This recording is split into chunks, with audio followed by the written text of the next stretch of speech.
Malkawi. I would like to introduce you to Mac Malkawi. Mac runs analog space camps for underserved communities. Mac, take it away. Thank you, and thank you so much for inspiring. I've never met someone who just knows in 2 words how to just make a point and just make everyone just sit in awe. So I have a lot to learn from you. Thanks again, Paul. And thanks everyone for inspiring us so far these past couple days. I mean, Claire, you were talking about, God, who enjoyed Claire's talk yesterday? That was amazing. One of the things that resonated with me is I truly believe the homework that you gave us, which is one of you at least, if not all, are going to make headlines in the year 2033 because of the inspiration you got from being here today at this event. And I promise you, I'm gonna be one of those people. Thanks again for inspiring. And that's what I like about these conferences, not just these conferences, these calls, this industry is inspiration. I have 2 passions in life. I love space and I love philanthropy. There is no marriage that I found between space and philanthropy. None of these companies basically that you see that are associated with space are not known for being associated with giving, but they're known for being associated with investing. And I figured, okay, wait, let's get into that realm. So out of all the professionals here, as an enthusiast, being inspired by all of you, the worst thing I want to do is talk to you guys about the importance of analogs. So one thing I want to talk about is inspiration in general and business. And those are the 2 things that I understand. So how many here need funding for their analog missions? Everybody. Okay, so who, also from the audience, how many here are coming representing the venture capitalists and investors? Okay, so we have a gap in our community right now of who we didn't invite to the party. So note for next year that we need to send other invitations. And that's how I do this. I've never begged for money. I didn't know how to do it. The only thing I knew how to do is what Tim Ellis just did. Gave a great talk down there, amazing. Just raised $1.5 billion off of telling investors, you're gonna make money off of my product. That's exactly what I did. I started my company called Borderless Labs, Inc., or Blink. Why? I'm a Doctor Who fan. So I like to be inspired. And what I do is exactly like Paul said. I do analog themed space camps to inspire underserved communities. I go to refugee camps, I go to countries in the Middle East, and I just want to be that humanitarian who wants to turn those young kids or those young engineers or these young students into scientists or engineers and become something, not only so they can become producers for their own selves and their families and make a living forever where we don't have to help them anymore, but no, to be contributors to humanity, to be contributors to the industry and give them, just give them a platform, give them a shot, give them an opportunity, not necessarily give them money where you have to keep giving them money again. So I want to show you a quick video of the last analog inspired space camp that we did. And I want to talk about every one of these examples. My first scholarship was in 2016. It went to a boy who was an engineering student, and he just wanted to build Jordan's first satellite. Just Will Marshall and Chris Bosheisen just made a satellite, called it PhoneSat, and they launched it into space. Just a phone, a BlackBerry screen and all going into space. That had just inspired him and myself so much. And then Will Marshall was giving a TEDx talk of holding a satellite called the Dove and said, oh, we're gonna launch this into orbit. This isn't the model of our satellite. This is it. It's 10 centimeters by 10 centimeters by 10 centimeters, but 3 of them stacked together. And we're gonna take images of the Earth every day. and you can be a part of it. And that was so inspiring, so amazing.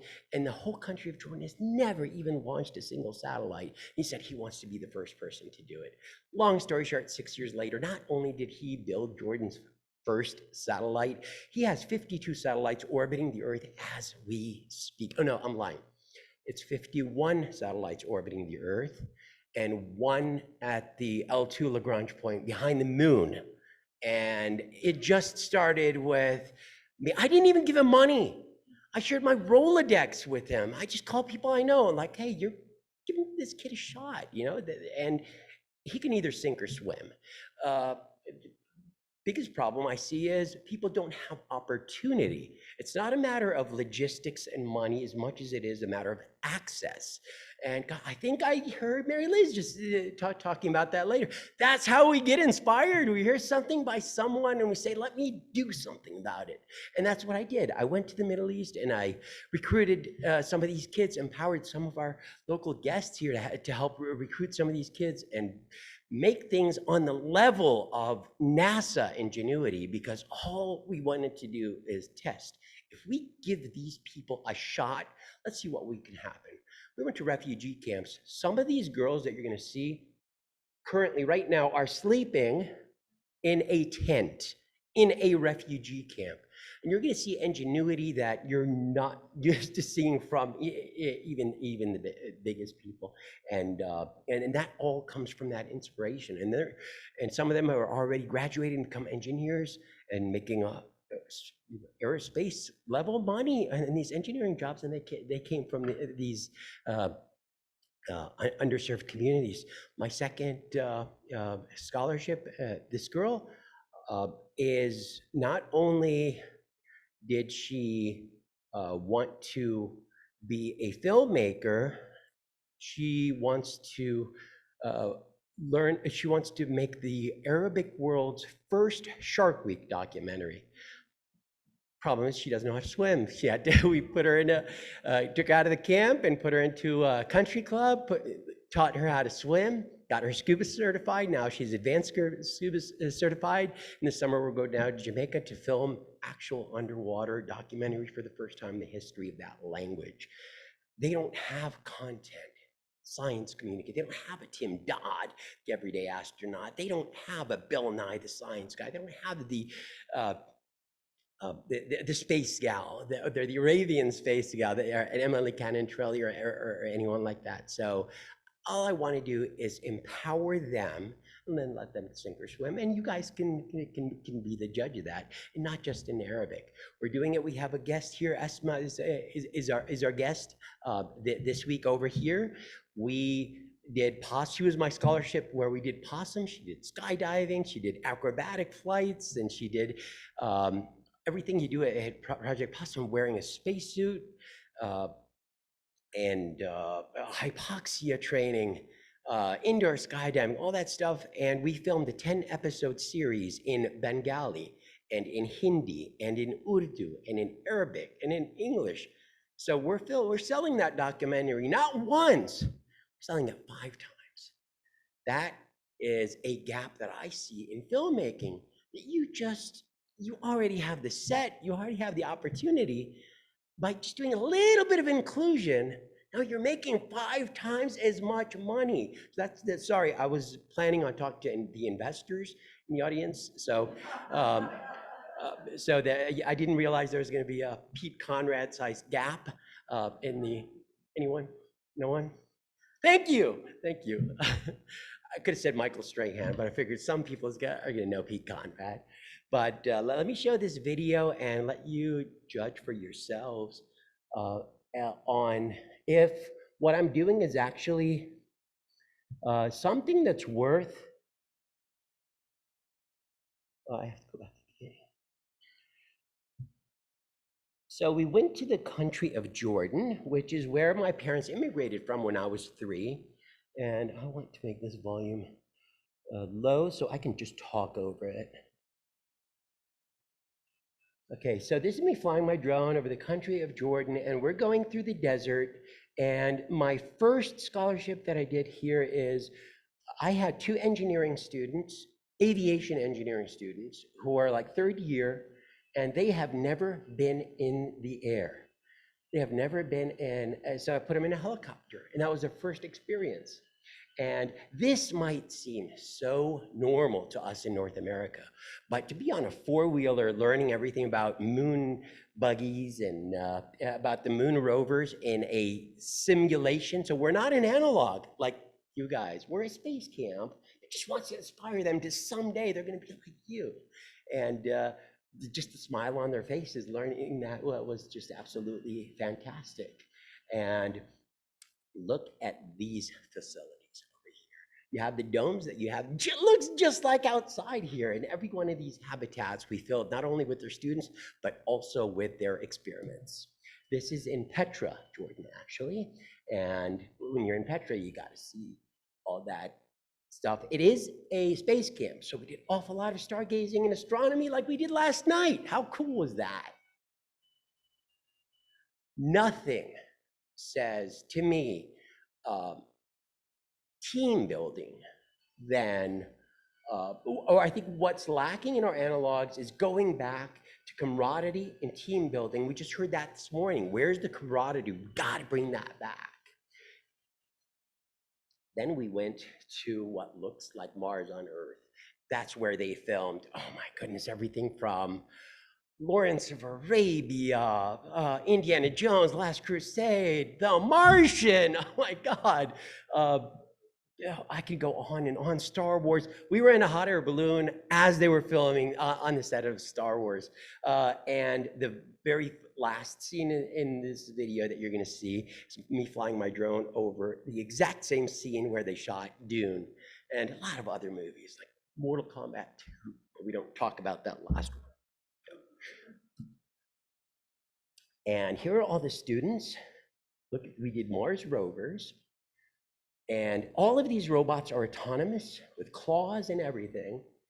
And from sensors, detectors, solar, fully autonomous.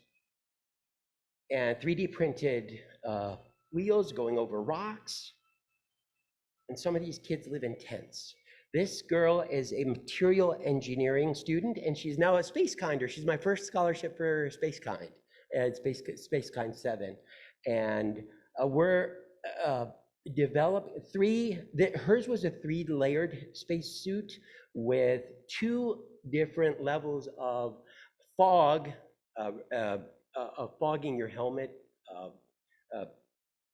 avoiding the fogging. One of them, the redundant method, is using the body heat in the desert to generate enough power for a fan to circulate inside your helmet. That's the redundant way of. So to answer your question, I got a solution for you. And they're going over that Snoopy cap is actually her hijab. And this is the other team. They made a different kind. We had to test their mobility. And look at that Mars. Look at that scenery. This is a refugee who lives in the camp. She was doing biometrics, exercise training on us. Every one of these habitats had different experiments.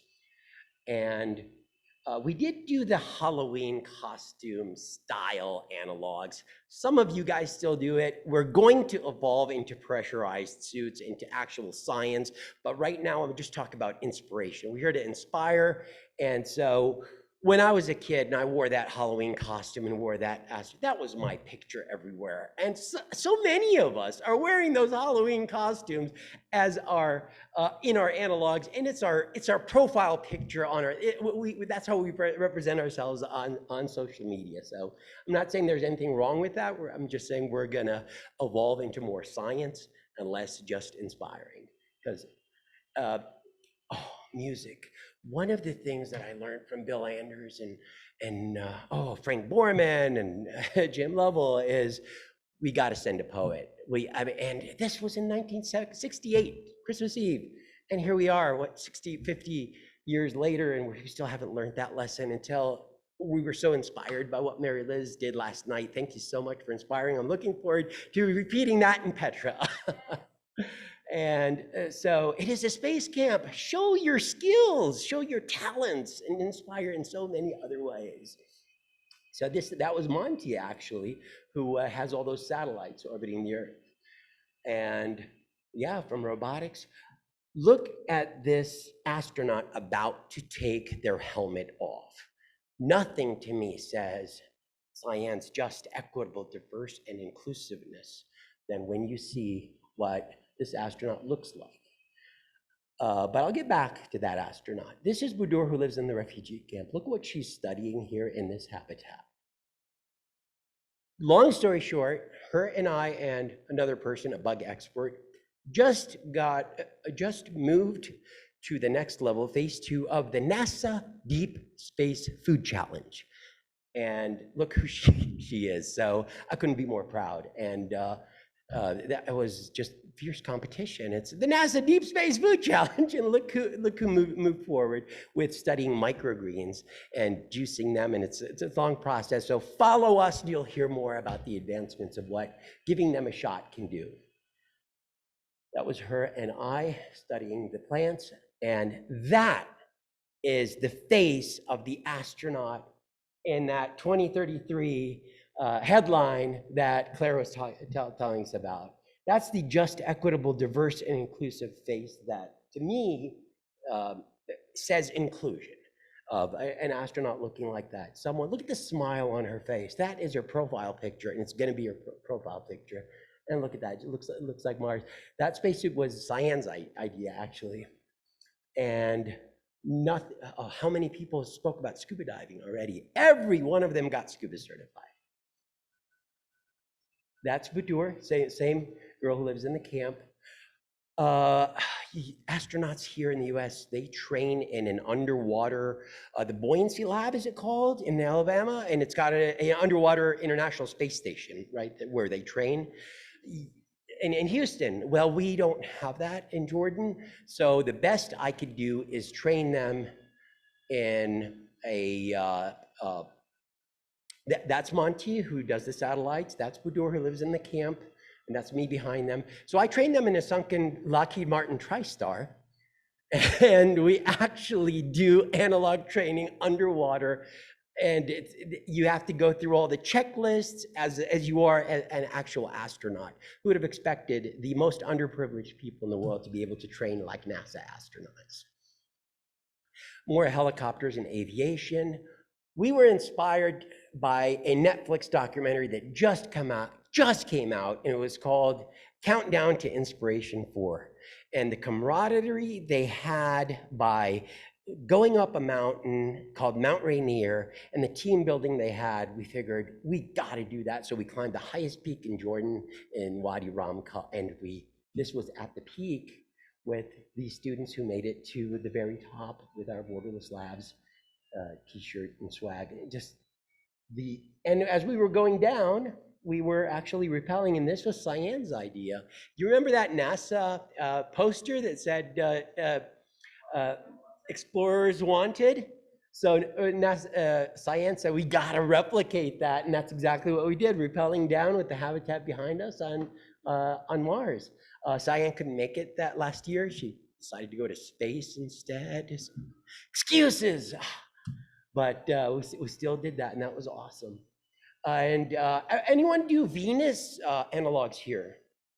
Well, we do. So we're doing clouds in Venus, and but over what looks like Mars. Just such a gorgeous, gorgeous opportunity. But the science we learned was how you can actually do an analog in Venus. It's a space camp. It's gotta be fun. It's gotta be inspiring, and that's why you do. I'm a snowboarder, and I love snowboarding, but this is not snowboarding or sandboarding.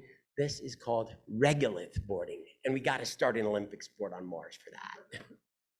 And what is more cool than wearing a spacesuit and jamming to a guitar to the final scene of Dune right here? That's my company, Borderless Labs.